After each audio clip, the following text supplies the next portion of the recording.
Assalamualaikum warahmatullahi wabarakatuh. Jumpa kembali dengan saya di channel Mami Yes. Semoga kita semuanya senantiasa sehat, tidak kurang suatu apapun, dapat lindungan dari Allah Subhanahu wa taala.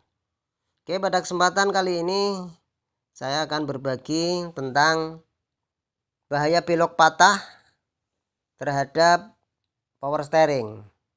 Jadi saat ini salah satu fitur penunjang kenyamanan saat berkendara adalah power steering. Dengan perangkat ini, pengemudi tidak perlu berusaha payah untuk mengarahkan laju kendaraan sesuai dengan keinginan dengan memutar roda kemudi yang tenaganya sangat ringan atau tidak diperlukan tenaga yang terlalu berat untuk memutar roda kemudi. Inilah fungsi dari power steering. Namun, fitur power steering ini bisa rusak atau tidak berfungsi karena sesuatu hal, ya. Di antaranya adalah gaya mengemudi kita yang salah. Jadi gaya mengemudi seseorang itu memang berbeda-beda. Ya, ada yang pada saat memutar roda setir, ada yang pada saat memutar itu mobilnya saat berhenti misalnya, ya. Berhenti, dia suka atau sering memutar-mutar roda setir. Kemudian pada saat belok, ya, atau mau putar balik, dia sering memutar roda kemudi atau roda setir dengan penuh atau belok patah. Nah ini, jadi misal terlalu sering belok dengan patah atau belok penuh, ya ini sebenarnya sangat membahayakan pada power steering. Jadi akan merusak power steering, istilahnya seperti itu.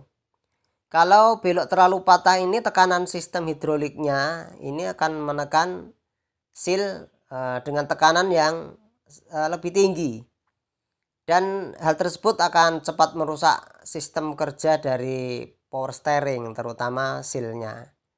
Ya, jadi kerusakan power steering ini memang seringnya ditemukan adalah karena sobeknya seal, karena bocornya seal, karena keausan seal. Jadi maka dari itu untuk kita yang sering mengemudi, apalagi kendaraan ini adalah kendaraan milik kita sendiri, ya walaupun kendaraan milik orang lain pun juga kita tidak boleh perlakukan seperti itu, yaitu belok yang sering patah atau diputar roda kemudinya sampai penuh, sampai mentok, ya, sampai terhenti di penghenti, ya.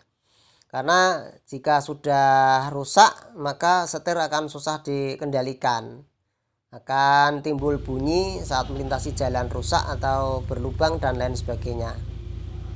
Jadi kerusakan power steering juga bisa karena faktor usia pemakaian memang, ya. Jadi usia pemakaian itu tidak dipungkiri. Karet seal itu memiliki masa pemakaian, ya, atau batas pemakaian. Jadi kalau memang sudah tua, ya, sudah lama dipakai, karet juga akan keras. Kalau istilah orang bengkel itu mengatakan karetnya sudah bangka, ya. Karet yang sudah bangka itu artinya karetnya sudah keras, jadi sudah tidak lentur lagi. Biasanya kalau sudah 5 tahun ke atas itu gejalanya sudah mulai ada. Itu apabila kendaraannya tidak diperhatikan dengan baik perawatan power steeringnya.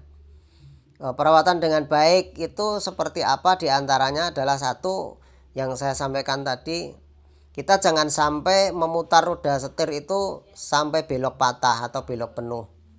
Kemudian kalau kendaraan kita setelah dipakai kemudian sering berhujan-hujan atau melintasi genangan air, atau malah justru perjalanan itu sering melewati jalan yang becek, berlumpur, itu pasti bagian bawah kendaraan ini akan terkena cipratan lumpur atau tanah akan menempel ke situ. Maka cipratan lumpur bercampur dengan air yang kotor, tanah, ya, itu sebaiknya jangan ditunggu sampai mengering.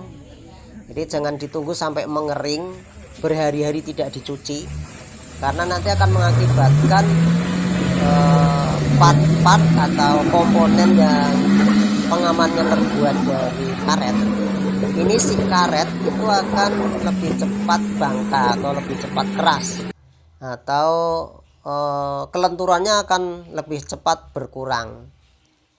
Sehingga himbauan kami, informasi dari saya ini menyarankan untuk teman-teman yang memiliki kendaraan yang operasionalnya tinggi, ini tentunya juga harus diimbangi dengan sering-seringlah mencuci kendaraan, dan jangan hanya yang diperhatikan bagian bodi atau cat ya, bagian atas atau luarnya saja. Jadi kadang-kadang kan ada itu teman-teman itu yang punya kendaraan itu yang penting catnya masih mulus, bodinya masih mulus, kinclong, tetapi mengabaikan bagian kaki-kaki atau bagian bawah atau kolong kendaraan. Ini juga tidak kalah penting.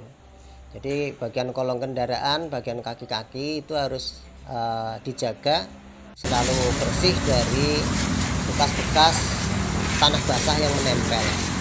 Karena tanah basah yang menempel ini apabila menempelnya di karet akan membuat karet cepat aus, cepat keras, tidak berfungsi lentur. Kemudian kalau menempel di bagian sambungan-sambungan logam di kaki-kaki, ini bisa mengakibatkan cepat terjadi korosi ya. Itu mungkin ya, jadi gejala-gejala yang timbul. Dan menjawab pertanyaan, ada teman yang tanya apa benar ini kalau belok patah atau belok penuh itu bisa mengakibatkan power steeringnya cepat rusak. Ya memang iya bisa, memang bisa ya. Jadi belok patah itu bisa mengakibatkan power steeringnya cepat rusak, maka hindari belok patah sebisa mungkin. Lebih baik beloknya jangan sampai belok penuh. Mungkin itu yang bisa saya sampaikan untuk teman-teman semuanya, dan mudah-mudahan ini bermanfaat. Dan bagi yang bertanya ini mudah-mudahan bisa terjawab.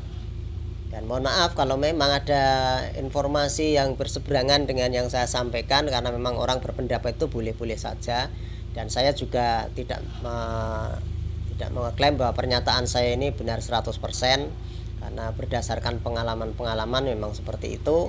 Sedangkan apabila ada pengalaman yang lain yang ternyata tidak, itu ya monggo, karena ini memang hanya sekedar pendapat sesuai dengan pengalaman. Dan beberapa narasumber yang sempat juga menyampaikan bahwa belok patah bisa mengakibatkan kerusakan pada power steering, terutama pada sealnya.